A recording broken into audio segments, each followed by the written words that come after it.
ओम नमः शिवाय श्रोताजन। महाशिवरात्रि के शुभ पर्व पर हम सबको हार्दिक शुभकामनाएं। आज तपस्या का दिन है, पूजा पाठ आनंद मनाने का दिन है। जैसे भी आज पूजा की जाए, पिता शिव बहुत प्रसन्न होते हैं।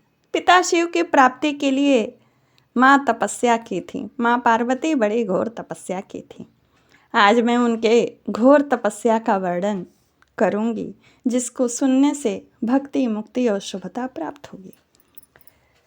जब माता पार्वती काली माँ ने शिव जी की प्राप्ति के लिए हृदय में शिव की तपस्या आराधना करने का संकल्प लिया, संकल्प लेकर के अपने गुरु नारद जी से दीक्षित होने की प्रार्थना की, तो श्री नारद जी ने उन्हें फिर नमः शिवाय मंत्र का से दीक्षित किया और उसकी विधि बताई।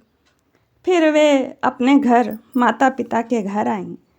कहते हैं ब्रह्मा जी की नारद, जब तुम उन्हें दीक्षित करके चले गए तो पार्वती महादेव जी की तपस्या करने के लिए मन में संकल्प कर लिया और निश्चय कर लिया। तब उन्होंने निश्चय करके अपने सखी जया और विजया के द्वारा पिता हिमाचल और माता मेना से आज्ञा मांगी।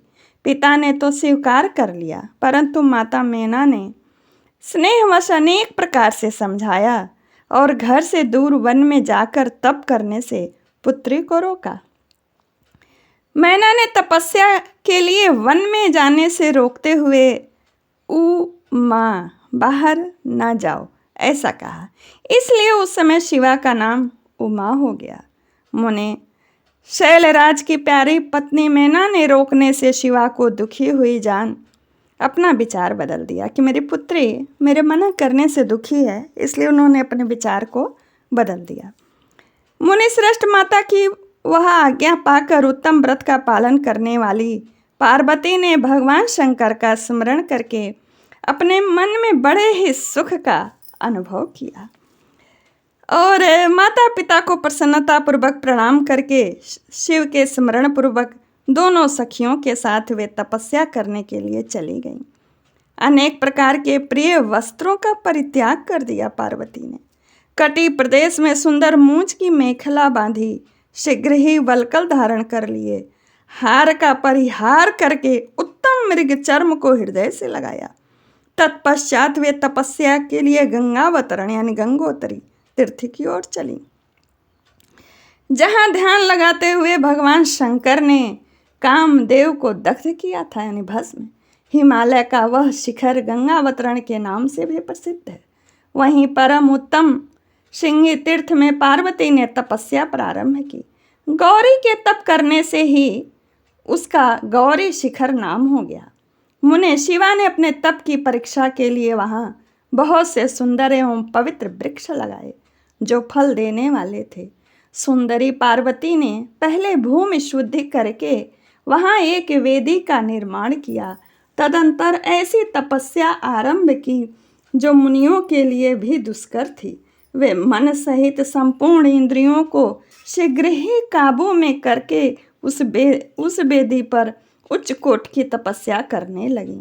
ग्रीष्म ऋतु में अपने चारों ओर दिन रात आग जलाए रखकर वे बीच में बैठती और निरंतर पंचाक्षर मंत्र का जप करती रहती थी। वर्षा ऋतु में वेदी पर सुस्थिर आसन से बैठकर अथवा किसी पत्थर की चट्टान पर ही आसन लगाकर वे निरंतर वर्षा की जलधारा से भीगती रहती थी। शीतकाल में निराहार रहकर भगवान शंकर के भजन में तत्पर हो वे सदा शीतल जल के भीतर खड़ी रहती तथा रात भर बर्फ के चट्टानों पर बैठा करती थी। इस प्रकार तप करती हुई पंचाक्षर मंत्र के जप में संलग्न हो शिवा संपूर्ण मनोवांछित फलों के दाता शिव का ध्यान करती थीं।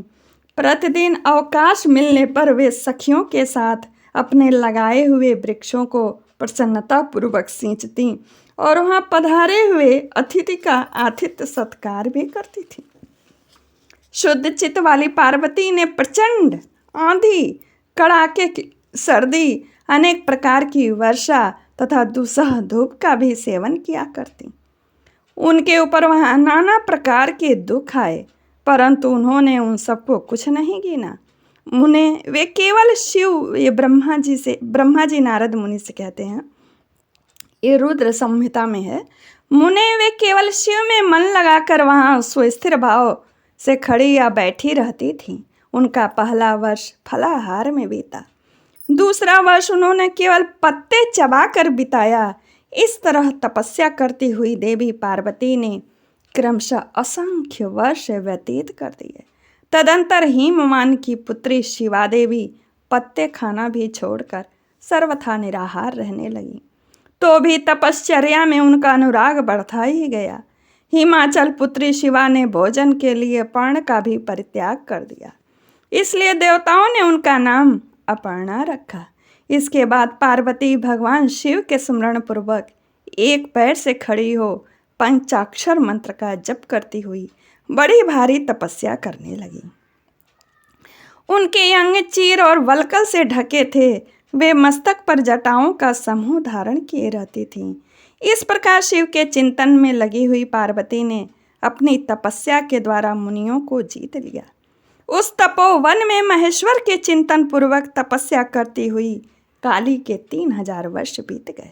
तदंतर जहाँ महादेव जी ने 60,000 वर्षों तक तप किया था, उसी स्थान पर क्षण भर ठहर कर शिवा देवी इस प्रकार चिंता करने लगी कि क्या महादेव जी समय नहीं जानते क्या कि मैं उनके नियमों के पालन में, उनके लिए ही नियम के पालन में तत्पर हो तपस्या कर रही हूँ। फिर क्या कारण है कि सुदीर्घ काल से तपस्या में लगी हुई मुझ सेविका के पास वे नहीं आए। लोक में, वेद में और मुनियों द्वारा सदा गिरीश की महिमा का गान किया जाता है। सब यही कहते हैं कि भगवान शंकर सर्वज्ञ, सर्वात्मा, सर्वदर्शी, समस्त ऐश्वर्यों के दाता, दिव्य शक्ति संपन्न, सबके मनोभावों को समझ लेने वाले, भक्तों को उनकी अभीष्ट वस्तु देने वाले और सदा समस्त क्लेशों का निवारण करने वाले हैं। यदि मैं समस्त कामनाओं का परित्याग करके भगवान वृषभध्वज में अनुरक्त हुई हूँ तो वे कल्याणकारी भगवान शिव यहाँ मुझ पर प्रसन्न हों। यदि मैंने नारद तंत्रोक्त यानी नारद जी से दीक्षित थी ना, शिव पंचाक्षर मंत्र का सदा उत्तम भक्ति भाव से विधि पूर्वक जप किया हो तो भगवान शंकर मुझ पर प्रसन्न हों। यदि मैं सर्वेश्वर शिव की भक्ति से युक्त एवं निर्विकार हूँ तो भगवान शंकर मुझ पर अत्यंत प्रसन्न हों। इस तरह वे रोज चिंतन करती हुई जटा वल्कल धारणी निर्विकारा पार्वती मुंह नीचे किए सुदीर्घ काल तक तपस्या में लगी रहीं। उन्होंने ऐसी तपस्या की जो मुनियों के लिए भी दुष्कर थी। वहाँ उस तपस्या का